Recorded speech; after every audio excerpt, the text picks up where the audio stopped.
Hello. This PowerPoint will teach you how to write a history paper for my class. Now, this is an extremely important presentation. Learning how to write a history paper is significant for several reasons. The first thing, writing history papers is basically what historians do. I know that doesn't sound really exciting, but artists paint pictures, architects, they make buildings, engineers design things. What do historians do? We write research papers. So it's significant because you are becoming a historian by taking this class, and the most important thing that you can do is write a paper as a result of it. Secondly, it's the most common assignment in this class and any other history class, at least it should be. You shouldn't take a history class and be judged mainly on multiple choice questions. As you can tell, you're going to have to take a quiz every week, but it's only worth very little of your grade. The papers are worth a lot more, and the essays and the test, which use the same format as the writing assignments, are also a significant part of the assessment. So you're going to see this pretty frequently, not only this history class, but every subsequent history class. And then I guess the fourth point, which is related to the last, is that it's probably the most important component of your grade, along with the midterm and the final. And it varies from class to class, but typically around 40% of the class is based on writing assignments. Okay, so it's a huge chunk of your grades. If you do well in the writing assignments, you should do well in the class. Alright, the first thing you want to do when you ever get a writing assignment is to read the instructions and read it pretty thoroughly. Okay, so make sure you understand what you're supposed to read and what you're supposed to answer. After that, usually there's links within the instructions, so click on the links. It will either take you to a part of the Canvas website where I've downloaded the document, or it'll take you to an external website. If there's a problem with that link, please contact me immediately. When you're reading the document, it's important to have a kind of a sheet next to you so you can scribble down some notes so you don't have to go back and reread it. All right. If there's something that pops up that you don't understand, the most important thing is to read the section in the textbook which it is referencing. So if you're reading a Cold War document and you don't know what the Cold War is, well, you got to read the section in the textbook about the Cold War. Okay. Now, once you've done that, go back and examine the question. I'm always going to say, answer the following question. So you want to really focus in on that question. What you want to do after you've read the documents, read the background material, I want you to formulate a thesis. And a thesis is a one-sentence answer to that question. All right? So I'm going to give you an example. Say in U.S. history, which I don't teach. There's a question, why did people immigrate to America in the 17th century? Okay? So you want to start by answering that question, and you want to do that by flipping the words in the question around. So why did people immigrate to America? Your answer, your thesis would be, people immigrated to America because, and then you give reasons. Okay? I don't know what those were called when I went to school, but my students are telling me that at HEC they use the word controls. So you want controls, like 2 or 3 controls. So people immigrated to the United States because control 1 would be they wanted financial improvement. Control 2 is they wanted social mobility. They wanted to move up in society. Control 3, they wanted religious freedom. Okay? So there you've got a nice, concise answer to the question, all right? But it also hints how the paper is going to develop that answer. All right, continuing. After you've got your thesis, you want to write your topic sentences. So take one of the controls and turn it into a topic sentence. So one of the things was about, financial improvement. So you could say, in the 17th century, people moved, entrepreneurs moved to America to make money in agriculture and trade. Okay, so that's kind of developing it a little bit more concretely. Then you want to find evidence. Obviously, you didn't just pick those reasons out of the air. You picked those reasons because you saw that in the document. So you want some quotes from the documents that back it up. Something about, for example, making money if you're talking about entrepreneurs.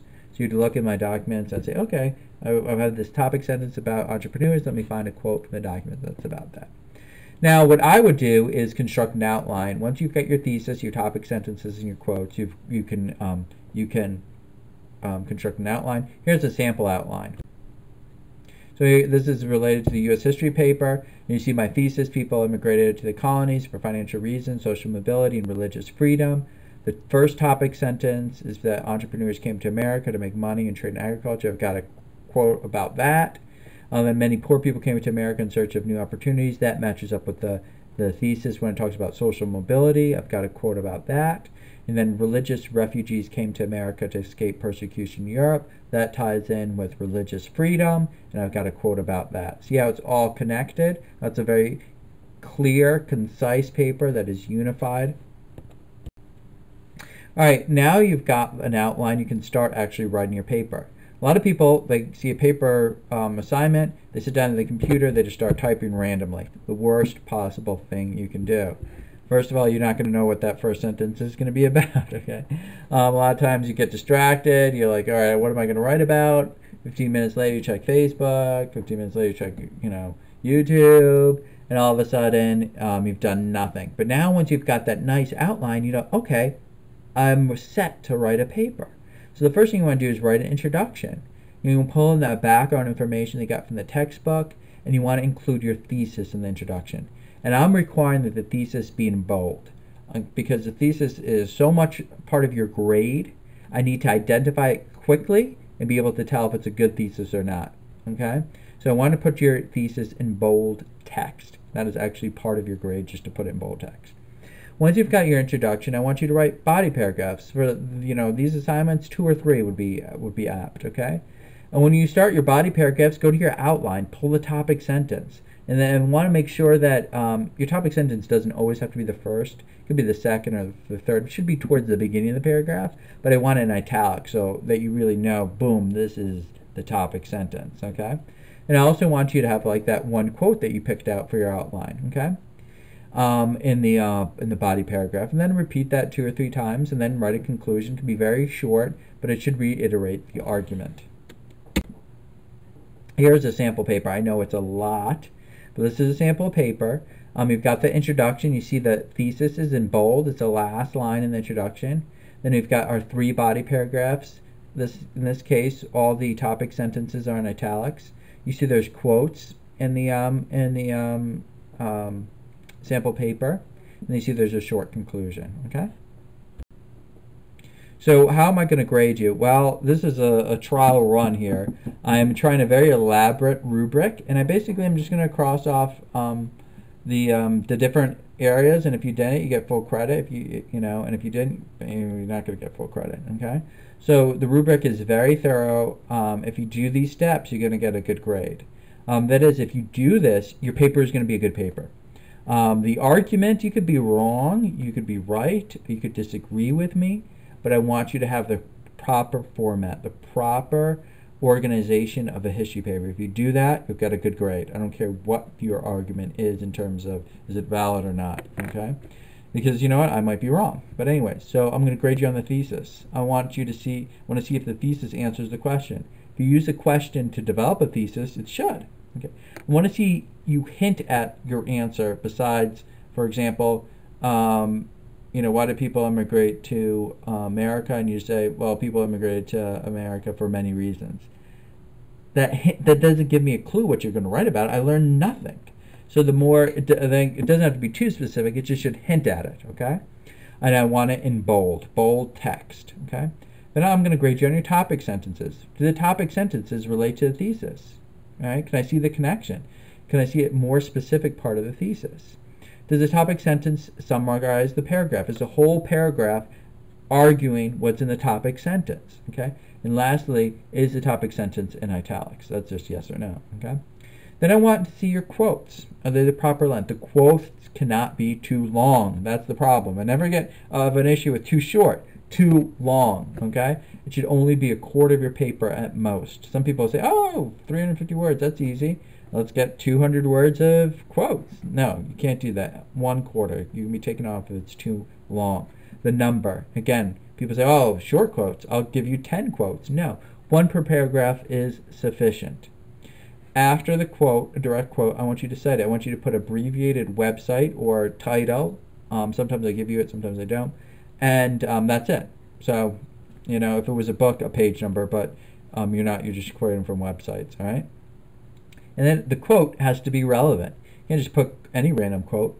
if you're talking about entrepreneurs, it better be about entrepreneurs. It better not be about religion, okay? So make sure your quote is backing up the topic sentence in that particular paragraph. Organization, pretty straightforward. Do you have an introduction? Do you have body paragraphs? Do you have a conclusion? I don't want to see any one paragraph papers. I want to see some structure. This is going to be short paragraphs, but it's going to really help me see how your argument is formulated. If I get one large paragraph, I can't figure it out, all right? Now, if you read the news, you read blogs, you never see any of them with this one huge paragraph because you can't see the argument. You can't see the transitions. All of that is pretty much up to this point, yes or no. It's going to be very straightforward, okay? Writing style, where there can be a little bit more variety. Is it a proper length? Well, actually, that's yes or no still. Spelling, grammar, okay? Flow, this means the transitions work from sentence to sentence, not too choppy. Past tense, all history papers should be written in past tense. You know, of these people that always say, you know, when they read a paper on the Nazis that the Jews should be killed. Now, the Jews were killed by the Nazis, okay? Don't use any type of should or, you know, they are being killed, you know, or Hitler is a great ruler. No, the Nazis thought he was, keyword, was a great ruler, not that you think he is, okay? Every now and then I'll ask you to role play and write a paper from the perspective of somebody living that period. Then the past tense is not really relevant, okay? And sentence structure. So some people always start with the same sentences, you know, they or he, and just, you know, were, you know, they were or he was, and just kind of repeat that over and over again. There's no variety. It's poor sentence structure. You know, you always want to start with the subject and then the verb and then additional information. If you got that all you know, mixed up, then you're obviously gonna get a poor grade on sentence structure. So that's where we're at for this assignment. Okay, this is exactly how your grade will be formatted, and you'll find out a little bit more information after we go through this once or twice. All right, bye.